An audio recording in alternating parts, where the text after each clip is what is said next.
നമ്മളിന്ന് ഡിസ്കസ് ചെയ്യാൻ പോകുന്നത് ട്രിഗണോമെട്രി എന്ന ചാപ്റ്ററാണ്. നമുക്ക് അതിനകത്ത് പ്രോബ്ലം ചെയ്യാൻ ആവശ്യമായിട്ടുള്ള ഐഡൻറ്റിറ്റീസ് നമുക്ക് ആദ്യം പഠിക്കാം. അപ്പോൾ ഫസ്റ്റ് എന്ന് വെച്ചാൽ ഡിഗ്രിയും റേഡിയനും തമ്മിലുള്ള റിലേഷൻ എന്താണെന്ന് നോക്കാം. എന്താണ് ഈ ഡിഗ്രിയും റേഡിയൻ എന്ന് വെച്ചാൽ? ഡിഗ്രിയും റേഡിയൻ എന്ന് വെച്ചാൽ ആംഗിൾസ് മെഷർ ചെയ്യാൻ ഉപയോഗിക്കുന്ന രണ്ട് യൂണിറ്റ്സ് ആണ്. ഏതൊക്കെ? Degree and radian. അപ്പോൾ എന്താണ് ഈ റേഡിയൻ എന്ന് വെച്ചാൽ? റേഡിയൻ എന്ന് വെച്ചാൽ നമ്മളൊരു സർക്കിൾ വരയ്ക്കുന്നു, ഒരു യൂണിറ്റ് സർക്കിൾ വരയ്ക്കുന്നു. അതിൻ്റെ റേഡിയസ്, ഈ റേഡിയസിൻ്റെ അതേ അളവിലുള്ള ഒരു ആർക്ക് നമ്മൾ വരയ്ക്കുന്നു അല്ലേ. അപ്പം ആർക്ക് വരയ്ക്കുന്നു. ഈ ഇവിടെ ഫോം ചെയ്യുന്ന ആംഗിളിനെ പറയുന്ന പേരാണ് റേഡിയൻ എന്ന്. അപ്പം ഈ ആർക്കില്ലേ, ഈ സർക്കിളിന് ഈ ആർക്കിനെ നമ്മൾ വിളിക്കുന്ന 1 റേഡിയൻ ആണ്. ഈ ആർ എന്ന് പറയുന്നത് 1 റേഡിയൻ ആണ്. 1 റേഡിയൻ ആണ്. അപ്പോൾ R = 1 റേഡിയൻ. നമുക്കറിയാം സർക്കിളിൻ്റെ സർക്കംഫറൻസ് എന്ന് പറയുന്നത് 2πr ആണ് അല്ലേ. സർക്കിൾ സർക്കംഫറൻസ് എന്ന് പറയുന്നത് 2πr ആണ്. അപ്പം 2πr = നമുക്ക് എന്തെന്ന് എഴുതാം? R = 1 റേഡിയൻ ആണ്. അങ്ങനെയാണെങ്കിൽ 2πr എന്ന് പറയുന്നത് 2π റേഡിയൻ ആണ്. അതുപോലെ തന്നെ നമ്മൾ സർക്കിൾ വരയ്ക്കുമ്പോൾ അവിടെ ഫോം ചെയ്യുന്ന ഡിഗ്രി എന്ന് വെച്ചാൽ 360 ഡിഗ്രി ആണെന്ന് അറിയാമല്ലോ. അപ്പം 2πr എന്ന് പറയുന്നത് നമുക്ക് 360 ഡിഗ്രി എന്ന് എഴുതാം. 360 ഡിഗ്രി = 2π റേഡിയൻ. അങ്ങനെയാണെങ്കിൽ നമുക്ക് അതിൽ നിന്ന് കിട്ടും 180 ഡിഗ്രി = π റേഡിയൻ എന്ന് കിട്ടും. 180 ഡിഗ്രി = π റേഡിയൻ. അപ്പോൾ π റേഡിയൻ = 180 ഡിഗ്രി. അങ്ങനെയാണെങ്കിൽ 1 റേഡിയൻ = എന്തെന്ന് പറയാം? 180 ഡിഗ്രി / π എന്ന് കിട്ടും. അതുതന്നെ 1 ഡിഗ്രി = π/180 റേഡിയൻ. അപ്പോൾ നമുക്ക് മനസ്സിലായല്ലോ റേഡിയനും ഡിഗ്രിയും തമ്മിലുള്ള റിലേഷൻ എന്താണ്. 1 റേഡിയൻ എന്ന് പറയുന്നത് 180 / π ഡിഗ്രിയാണ്. അതുപോലെ തന്നെ 1 ഡിഗ്രി = π/180 റേഡിയനുമാണ്. അതുപോലെ തന്നെ നമുക്ക് പഠിക്കാനുള്ളതാണ് 1 ഡിഗ്രി എന്ന് പറയുന്നത് 60 മിനിറ്റ് ആണ്. 1 ഡിഗ്രി എന്ന് പറയുന്നത് 60 മിനിറ്റ് ആണ്.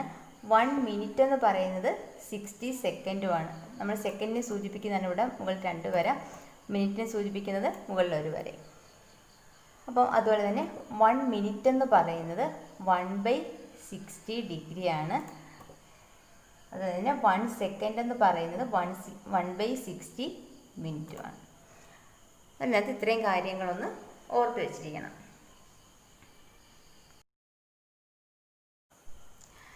നെക്സ്റ്റ് നമ്മളിവിടെ ഒരു ട്രയാങ്കിൾ വരയ്ക്കുന്നു. ABC. ഇവിടെ എന്ന് വെച്ചാൽ ബി എന്ന് പറയുന്നത് 90 ഡിഗ്രിയാണ്. അതുപോലെ തന്നെ നമ്മൾ ഈ ആംഗിൾ എ വെച്ച് പറയുവാണെങ്കിൽ ഇതെന്ന് വെച്ചാൽ എപ്പോഴും ഹൈപ്പോട്ടന്യൂസ് ആണ്. അതുപോലെ തന്നെ ഈ ആംഗിൾ എ വെച്ച് പറയുമെങ്കിൽ ഇതെന്ന് പറയുന്ന ആംഗിൾ എയുടെ ഓപ്പോസിറ്റ് സൈഡാണ് അല്ലേ. Opposite side of A. അതുപോലെ തന്നെ ഇതെന്ന് പറയുന്നത് അഡ്ജസെൻറ്റ് സൈഡാണ്. Adjacent side. അപ്പം സൈൻ എ എന്ന് പറയുന്നത് sin A = opposite side divided by hypotenuse ആണ്. Opposite side divided by hypotenuse.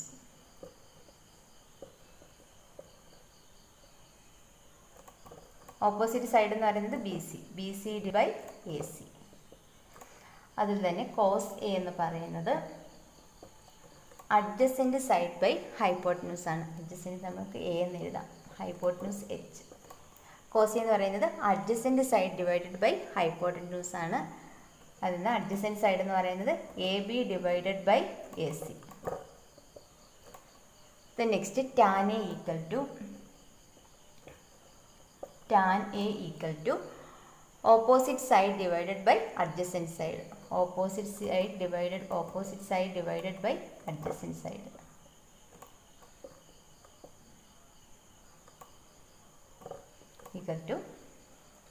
Opposite side എന്ന് പറയുന്നത് BC ഡിവൈഡഡ് ബൈ AB അല്ലേ. ഇനിയെന്ന് വെച്ചാൽ സൈൻ എ എന്ന് പറയുന്നത് 1/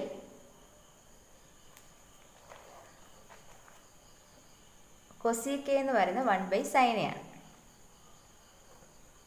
cosec A equal to 1/sin A. അതുപോലെ തന്നെ കോസ് 1/cos A എന്ന് പറയുന്നതാണ് സീക്ക് എ. സീക്ക് എന്ന് പറയുന്നത് 1/cos A ആണ്. അതുപോലെ തന്നെ കോട്ട് എന്ന് പറയുന്നത് 1/tan A ആണ്. അപ്പോൾ നമ്മൾ പഠിക്കാനുള്ള 3 ഐഡൻറ്റിറ്റീസ് ആണ്. കൊസീക്ക് എന്ന് പറയുന്നത് 1/sin ആണ്, സീക്ക് എന്ന് പറയുന്നത് 1/cosഉം കോട്ട് എന്ന് പറയുന്നത് 1/tan ആണ്. അതുപോലെ മറ്റു 3 ഐഡൻറ്റിറ്റീസ് ആണ്. sin square theta plus cos square theta equal to 1. sin square theta plus cos square theta equal to 1. Then next sec square theta minus tan square theta equal to 1. Then cosec square theta minus cot square theta equal to 1. നമുക്ക് ഈ sin square theta plus cos square theta equal to 1 അകത്ത് തന്നെ sin square theta equal to എന്തെന്ന് എഴുതാം? 1 minus cos square theta എന്ന് എഴുതാം. cos square theta equal to 1 minus sin square theta എന്ന് എഴുതാം അല്ലേ.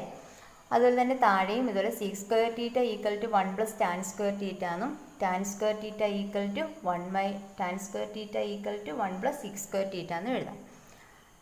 then cosec square theta equal to 1 plus cot square theta എന്ന് എഴുതാം ഇത് വെച്ചിട്ട്. അതുപോലെ തന്നെ cot square theta equal to cosec square theta minus 1 എന്ന് എഴുതാം. നമ്മൾ ഈ ഒരു 3 കാര്യം പഠിച്ചു വെച്ചിരുന്നാൽ മതി. ഇത് 3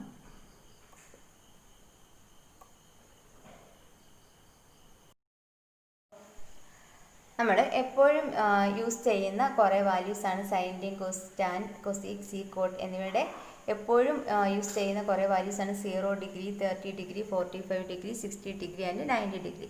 നമുക്കതിൻ്റെ വാല്യൂ വെക്കാം. സൈൻ 0 എന്ന് പറയുന്നത് 0 ആണ്. സൈൻ 30 എന്ന് പറയുന്നത് 1/2 ആണ്. സൈൻ 45 എന്ന് വെച്ചാൽ 1/√2. സൈൻ 60 എന്ന് വെച്ചാൽ √3/2. സൈൻ 90 എന്ന് വെച്ചാൽ 1 ആണ്. നമുക്ക് ഈ സൈനിൻ്റെ വാല്യൂ ഇത്രയും അറിയാമെന്നുണ്ടെങ്കിൽ നമുക്ക് കോസും ടാനും കൊസീക്കും സീക്കും കോട്ടും ഒക്കെ എഴുതാൻ വളരെ എളുപ്പമാണ്. അപ്പം കോസ് എന്ന് പറയുന്നത് കോസ് 0 എന്ന് പറയുന്നത് ഇവിടെ സൈൻ 90 1 ആയിരുന്നല്ലോ. കോസ് 0 എന്ന് പറയുന്നത് 1 ആയിരിക്കും. ഇതിനെ ഇതുപോലെ ഇങ്ങെടുത്ത് തിരിച്ചെഴുതിയാൽ മതി. അപ്പോൾ കോസ് 30 എന്ന് പറയുന്നത് √3/2. കോസ് 45 എന്ന് പറയുന്നത് 1/√2. കോസ് 30 എന്ന് പറയുന്നത് 1/2. കോസ് 90 എന്ന് വെച്ചാൽ 0. നമ്മൾ പഠിച്ചല്ലോ sine theta divided by cos തീറ്റയാണ് ടാൻ തീറ്റ എന്ന് പറയുന്നത്. അപ്പോൾ sine theta divide by cos തീറ്റയാണ് ടാൻ തീറ്റ എന്ന് പറയുന്നത്. അപ്പം ഇതിനെ അങ്ങ് ഡിവൈഡ് ചെയ്താൽ മതിയല്ലോ, സൈൻ ഡിവൈഡ് ബൈ കോസ്. അപ്പോൾ 0 ഡിവൈഡഡ് ബൈ 1 എന്ന് പറയുന്നത് എന്തായിരിക്കും? 0. 1/2 ഡിവൈഡഡ് ബൈ √3 ഡിവൈഡ് ബൈ 2 എന്ന് പറയുന്നത് 1/√3. ഇതെന്താണ്? 1/√2 ഡിവൈഡ് ബൈ 1/√2 എന്ന് പറയുന്നത് 1. √3 ഡിവൈഡ് ബൈ 2 ഡിവൈഡഡ് ബൈ 1/2 എന്ന് പറയുന്നത് √3. 1/0 എന്ന് പറയുന്നത് നോട്ട് ഡിഫൈൻഡ്. അതിൽ കൊസീക്ക് നമ്മൾ എന്താണെന്നാണ് പഠിച്ചത്? 1/sin ആണ് കൊസീക്ക് എന്ന് പഠിച്ചു അല്ലേ. അപ്പം 1/0 എന്ന് പറയുന്നത് നോട്ട് ഡിഫൈൻഡ്. 1/1/2 എന്ന് പറയുന്നത് എത്രയാണ്? 2. 1/1/√2 √2. അതായത് 2/√3 അതായത് 1. ദെൻ സീക്കിൻ്റെ വാല്യൂ എന്താണ്? 1/cos ആണ് സീക്ക് അല്ലേ. അപ്പം കോസിൻ്റെ അറിയാമെങ്കിൽ നമുക്ക് സീക്ക് എഴുതാമല്ലോ. 1 2/√3 1/√2 √2 2. ഇതാണ് നോട്ട് ഡിഫൈൻഡ്. കോട്ട് എന്ന് പറയുന്നത് ടാൻ്റെ റിവേഴ്സ് ആണ് അല്ലേ. അപ്പം കോട്ട് എന്ന് പറയുന്നത് 0 ഡിവൈഡ് ബൈ നോട്ട് ഡിഫൈൻഡ് എന്ന് വെച്ചാൽ √3. 1 1/√3 എന്ന് വെച്ചാൽ 0. നമ്മൾ ഇത്രയും വാല്യൂസ് ഒന്ന് പഠിച്ചു വെച്ചിരിക്കണം. നമുക്ക് സൈൻ്റെ വാല്യൂ അറിയാമെങ്കിൽ നമുക്ക് ബാക്കി ഇത്രയും നമുക്ക് എളുപ്പത്തിൽ എഴുതാൻ പറ്റും. അപ്പോൾ ബാക്കി ഐഡൻറ്റിറ്റീസ് നമുക്ക് നെക്സ്റ്റ് ക്ലാസ്സിൽ പഠിക്കാം. എല്ലാവരും എൻ്റെ ചാനൽ സബ്സ്ക്രൈബ് ചെയ്യുക. കൂടാതെ നോട്ടിഫിക്കേഷൻസ് ലഭിക്കുന്നതിന് വേണ്ടിയിട്ട് ആ ബെല്ലൈക്കൺ കൂടി പ്രസ് ചെയ്യുക. Okay, thank you.